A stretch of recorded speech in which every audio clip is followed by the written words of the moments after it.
bien dans son job focus aujourd'hui sur un objet et sur une femme aussi qui a décidé d'accompagner celles et ceux, et celles en particulier qui ont des maladies graves, des cancers notamment, et qui peinent, qui souffrent. On en parle avec Vanessa Mallet. Bonjour Vanessa.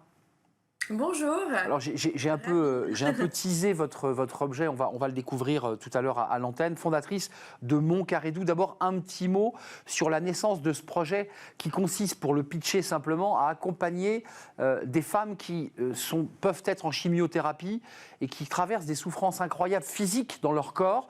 Et vous avez décidé de prendre le problème à bras-le-corps parce que vous-même, vous avez vécu finalement ces souffrances. Tout à fait. En fait, ça s'adresse même pas qu'aux femmes, ça s'adresse aussi aux enfants, aux hommes et aux femmes qui sont en traitement de chimiothérapie, mais pas que. En fait, ces personnes, on leur met un boîtier sous la peau pour recevoir, leur traitement, ce qui crée une bosse et donc il y a des douleurs qui sont générées par le port de la ceinture de sécurité, des lanières de sac ou même des sous-vêtements. Et du coup, ça s'adresse également aux porteurs de pacemakers ou défibrillateurs ou des personnes qui peuvent avoir des cicatrices douloureuses. Et oui, moi j'ai une maladie invalidante avec des douleurs quotidiennes où je suis toujours à la recherche d'outils et parfois un outil anodin peut vraiment changer un quotidien.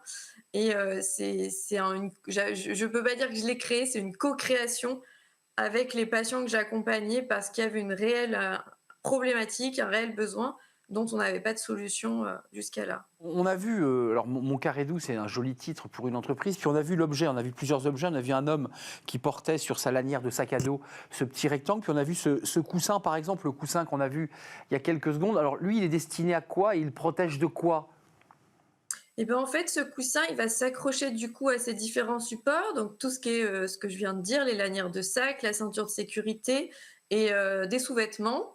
Et en fait, il y a une partie rembourrée qui permet justement de limiter la compression et les frottements qui provoquent cette douleur. Et au-delà d'un confort, c'est aussi de la sécurité en voiture que ça apporte parce que j'ai réalisé 700 questionnaires en fait auprès des patients concernés, dont 65% étaient gênés. Et vous n'imaginez même pas les témoignages des gens qui ne mettent plus leur ceinture. Ce qui est intéressant, c'est que sur cet élément, je dirais, de la vie quotidienne, on n'est pas dans la science, on est vraiment dans le quotidien de celui qui subit sa maladie. Vous dites aussi, et c'est ça qui est intéressant dans votre projet, que ça permet et ça va permettre à des gens de pouvoir reprendre une activité partielle pour certains, mais une activité. Ça, c'est essentiel.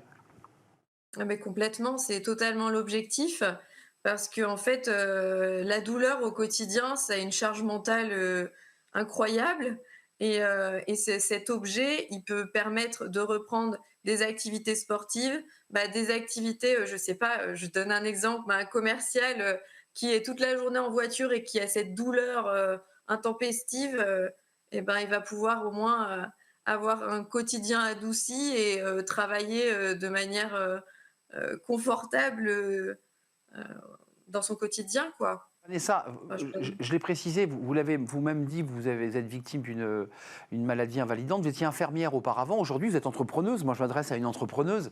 Comment on cogite? Alors il y a le projet intellectuel, vous dites il faut impérativement le faire parce que j'ai vu mes patients souffrir, ça c'est l'idée.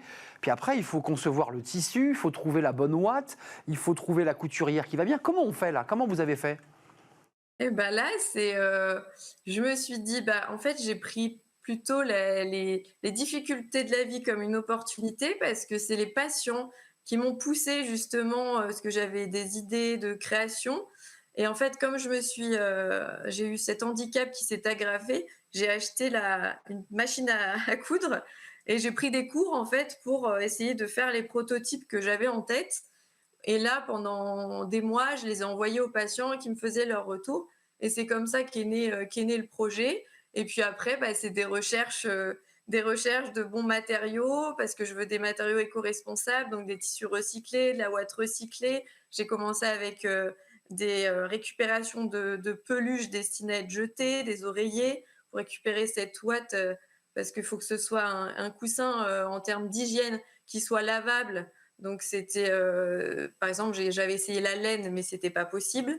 Donc il y a eu plein de petits tests pour répondre à ça et aujourd'hui, je veux pas, moi, concevoir, tous les carrés doux, donc j'ai confié, ce travail, en fait, à un établissement adapté, vers, Saint-Étienne, à Riorges, et un nouvel établissement de réinsertion professionnelle, à côté de chez moi. C'est génial. Juste un mot et un chiffre, 15% de la population active en France est atteinte de maladies chroniques au travail. C'est dire que le sujet est sérieux et concerne du monde.